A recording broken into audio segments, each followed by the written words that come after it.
Hello and welcome. I'm Cthulhu's, and let's do a video that's as short as I can make it, summing up what I have to say about Ruin. I'll be as brief as I can, given that I'm still me and tend to ramble a bit. My first point is that I think the game takes place in VR. I'll link my previous video about security breach that sparked our thoughts on the matter at first, but now with Ruin out of the way, I feel like the evidence is mounted to a level that can no longer be ignored.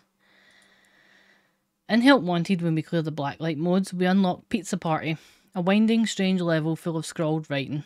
It leads us to what could be assumed to be our doom. But if we take a side route, added in the later patch, we find ourselves out in the snow at a Christmas tree farm with the bones of the under construction Pizzaplex on the horizon. We first encounter the Pizzaplex in VR. It was built in virtual reality. Security Breach is riddled with hints at VR, but two major and obvious ones are the nightmare plushies hidden around the place and the staff bots down in the sewers with "In Your Dreams" emblazoned on their chests. There are many other hints, but I've gone over these in another video, so I won't belabour it. Ruin strongly implies that it's in virtual reality, as you can imagine. Paranormal events happen in the real world, and Cassie can move through barriers using abilities in the AR world. I've heard some people say this is simple game mechanics, but Cassie herself draws the player's attention to this as incongruous with her world. FNAF World was a game that was portrayed as a literal game within the world of FNAF. Clockman asks the little bear how he managed to beat all his games. We're given the impression the world is an idealised prison that someone is confined to. A prison or a sanctuary, as you can see here. It's split into levels, where the deeper we go, the harder it is to return to the surface. At the deepest level, we meet old man consequences and cannot return. We travel through sub-levels via glitched objects, and there are several of these. We also use glitched objects and locations in Ruin to move deeper into the Pizzaplex, a clear and obvious parallel with FNAF World. Even the physical design of Ruin itself involves us dipping into a lower level of our reality world. I've heard the argument that FNAF World's not canon, but I flatly refute this, as characters and events have been referenced since then. Bounce Pot, for instance, and once again revisiting Old Man Consequences in Ultimate Custom Night. Cassie even runs into a sign that blatantly tells her to wake up in Ruin, reaffirming that she might well be asleep. The Tales for the Pizzaplex series have multiple stories which concern the slow dissolution and collapse of a virtual world. One that immediately springs to mind is probably the strangest of all the FNAF stories I've read. In Under Construction, Maya slips into an off-limits AR attraction, has a wonderful birthday party beyond her wildest imagination, only to find that when she leaves that nothing seems to be right, the world's slowly going horribly wrong, with everyone she knows dying of cancer, and the world being overtaken by bizarre transparent blobs which crowd out all life. The implication in this story is she never actually left the AR projection of the world that she was in. In Ruin, we see there are multiple times that Cassie cannot remove her AR mask due to jamming interference. So, what does this all mean? This is where I found things getting very interesting. Throughout Ruin, Cassie refers to her absent father. She mentions his favourite animatronic, Bonnie. She also mentions that he collects 70s Freddy's merch, linked to the Purple Man room in Security Breach, which contains William's chair, clock and lamp, alongside Mike's possessions. We also find out that he was a technician of some description at the Pizzaplex. In ER, we also see strange hints of Cassie's subconscious, including items from her father, a shirt in daycare for instance, or a note in Roxy's salon. It's my belief that this father is William Afton. Now, the immediate response I get when I say this is that William isn't that old. However, as I've stated, I believe this is a VR world. I also believe there's a very real possibility that Cassie is a long dead child's soul. I think she might also be brainwashed or have been given false memories that make her believe William is her father. This is not the first time he has used deception to insinuate to others that he is one of them. Connecting Cassie to Cassidy, and therefore Golden Freddy, seems like a clear route to take. And if this was the case, she would be a truly formidable spirit to fool and turn to his own bidding. Another item in Ruin that connects Cassie to William Afton is the wrench that she finds. This wrench immediately catches the eye as looking literally nothing like a wrench. But it does, however, look almost exactly like the mysterious object that William Afton holds in FNAF 2's minigame that has eluded the fandom for over a decade. Cassie says hers is the exact same as her dad's wrench, and finds it in between two fallen wet floorboards, which we come to understand in the game are haunted by children's souls.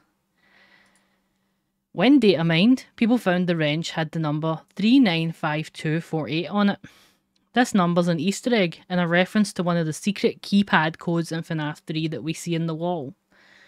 This is a direct link to William. This number, when reversed and put into a paint program, is also exactly William's hue of purple.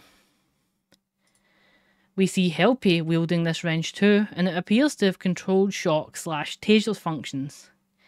Helpi himself might be Cassie's version of Handunit, designed to guide her just as Handunit did for Mike. It didn't guide him well, and Helpi does not guide Cassie well either.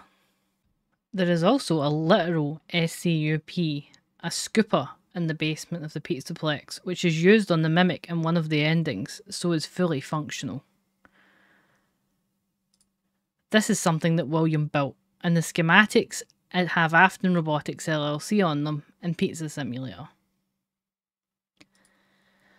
The design of Sister Location in the Help Wanted 2 trailer also shows the elevator features mechanical elements distinctly featured in both Security Breach and Ruin, with the colour-coded buttons we see in Gregory's Parts and Service and the remnant strip things that we solve with Cassie.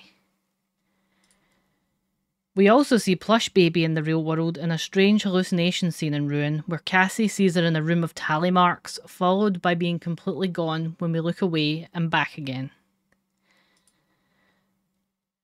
Princess Quest is another strong nod to Ruin, and I think it's very likely the game is a map of Ruin in many ways. I think in Ruin we see what the princess in Princess Quest sees. The theme from Princess Quest is caught in a loop, and I think that Cassie is caught in one herself here. We even hear this theme as she goes through a quite literal loop in Bonnie's green room. So, similarities between Ruin and Princess Quest. Firstly, the colour schemes. Yes, colours can be coincidental, but steel wool come from a very strong design background, and you don't use colour theory lightly for the vibe of an entire game. Ruin shares the dominant colours of purple and black. Our false antagonist is a white and black rabbit. This parallels Princess Quest. I find it interesting that the weapon the princess is given to help her is yellow, as is the lantern itself. Helpi does switch to yellow sometimes. There are creatures with an eye theme in Princess Quest, and we see strange eyes show up in the AR realm in Ruin too.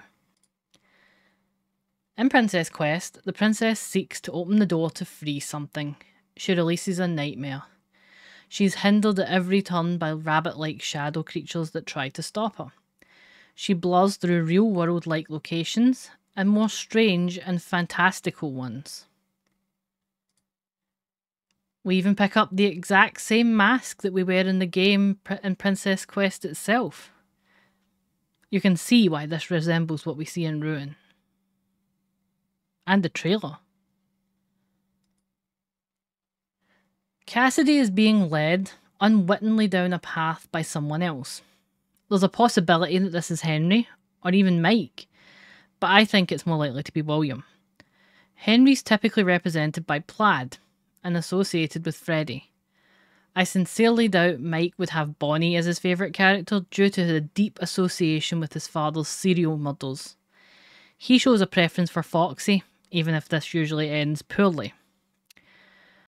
Other theories are certainly valid, but I'm siding with William based on the other evidence at the moment. The Mimic is involved in the story of the game that Cassie is playing, but I think it's part of the narrative rather than the grand theme of what is happening in the VR world on a larger scale. Cassidy's world is crumbling and glitchy, but I think this is because it was not intended to be her prison in the first place. I think Gregory was supposed to be held here, but escaped, and she was sent after him. In the corner of the inventory screen, we see a voice that speaks to Cassie. This is not Helpi. It appears before she joins the Vanny network at all, when she first finds the walkie-talkie. Their tone is flat, calm, and calculating. They remind me of William, obviously. They tell her what to do, recommend she uses her mask, warns her when she's near the end of the game as if it's a game of hot and cold. This voice remarkably states, "I'm lonely" to us when we unlock Bonnie's green room, and "Happy birthday, Cassie" when we kill Roxy at their instruction, telling us not to think about it to get it done in the first place. William with his connection with Bonnie springs to mind, and if anyone in this series is deeply and bitterly alone at this point, he is certainly a candidate. Cassie is strongly directed towards Roxy as a means of completing her game, which I think is also her being directed towards bonding with Roxy as her personal animatronic. I think she's killed within or by Roxy intentionally to bind her soul there, and this results in her having Roxy as her guardian. This guardian role is first explored in Coming Home in the books, where Susie is collected by Chica each day. The kids can be within and with the animatronics, or separate if they so desire. This implies that Gregory's guardian is Freddy, and we have evidence in Security Breach and Ruin that there are perhaps other children whose guardians are Chica and Monty. The game is frankly riddled with processed remnant in my opinion, in the form of the teal battery acid that we see in the charging stations. It even infests the lowest level of the Pizzaplex in the red pool area. The animatronics seem to be being powered by it. It's worth mentioning in Ruin, Buntrap's charging station is empty of the goo. Helpi also appears to have this substance inside him as his power source, and he has the charging symbol on his design on the thing over his eye. I do have my concerns about the bad bear graffiti in Fazerblast and Freddy's relative absence in the game. He has purple paint here and big question marks on his silhouette. I don't think it's quite enough to theorise about, but I will absolutely laugh for 100 years if William ends up being in Glamrock Freddy. But before I ramble too much, I do want to sum up my overall theory feelings on Ruin as of this moment. Cassie is linked to William Afton. She thinks he's her father, whether this is true or not. I think that Gregory was supposed to be in this prison. I think he's probably the soul of the crying child. I think he also got bored being there. The crying child had high-ticket Freddy's items in his bedroom. Gregory has them in display cases in his Pizzaplex. We see them again in Help Wanted at the prize counter itself. It's very possible to me that the mimic was supposed to be CC's housing for when he was ready to revive, when William was ready to put his pieces back together. I think William the whole time has been trying to do this, reviving his son. We see a scene reminiscent of this when we meet the creature in FNAF World's intro. It tells us something went very wrong. I think that William communicates with CC the same way he has always done, through his friend the bear. In this case, Glamrock Freddy. I think Gregory is kept there endlessly playing games, which is why he's excelled at the arcades so much, because he's in a Groundhog Day. We believe that Gregory has probably seen all of the endings in Security Breach, which is why he can draw them all, as he's played this loop over and over again. We collect these drawings as we go. Even Cassie can escape into one of Gregory's endings if she reaches for Fredbear and has offered escape in her ending. This is interesting, as she isn't actually pictured in it, but Vanessa is. We see the ending tree depicted in daycare, named such in the files, and saw a strange painting of trees in the Staffbot silo in Gregory's Pizzaplex. This also theoretically links the endings together with something fictional and ever-present. I think Gregory got out of his metaphorical basement where he was being kept, just as Lally got out of the box in Lally's game. I think William wants him back quite urgently. I think the M.X.E.S program was either created by William as a means of keeping CC put, hence why it's a rabbit, or it is literally Shadow Bonnie, the guardian of Remnant itself, as seen in AR, being defeated at William's behest. Either way, it's concerning. I think that Vanessa and Cassie are linked. I think Vanessa might well be Elizabeth, or her soul in some capacity. Vanessa's father's name is Bill, and she seems afraid of him. She thinks he's always watching her. I don't know to what extent this connection goes. Cassie also sees Vanny in Gregory's Pizzaplex and says, "Hey, she's wearing my mask." The Blob exists in Cassie's Pizzaplex, which is fascinating, having tunnelled its way out of the underground to provide a route down to the Mimic. Is it working for someone? Last we saw it, it had Burn Trap. People found that it was referred to as Tangle in the files. This is very curious as it once again links us back to FNAF World, where it was a Mango clone in Pinwheel Circus. I think Mango has always worked for William, so this is further confirmation that this is where Mango ended up, and might be a reason why the amalgam is more amenable to William than perhaps Molten Freddy and Ennard would have been previously. It's still very early days and I'm still ironing out many of the threads of connected meaning that I have, but I wanted to do a brief video on where I am now. There's plenty of threads not fully tied up, there's plenty of things to really pick apart, and I'm finally in a place where I'm really engaged. I think it's all VR. I don't like that it's all VR very much, but I've made my peace with it. I think that William and the other characters do exist in some capacity, and I don't care one tiny bit how much that annoys a sliver of the fandom. I'm excited about the old characters still being with us. I could go on for hours about my thoughts on all of this, and it's what I enjoy doing. I like thinking. I like connecting one thing to another. I do not like having to explain my thoughts over and over, so I won't be going into further depth in the comments, but thank you very much for listening this far. I really do appreciate it.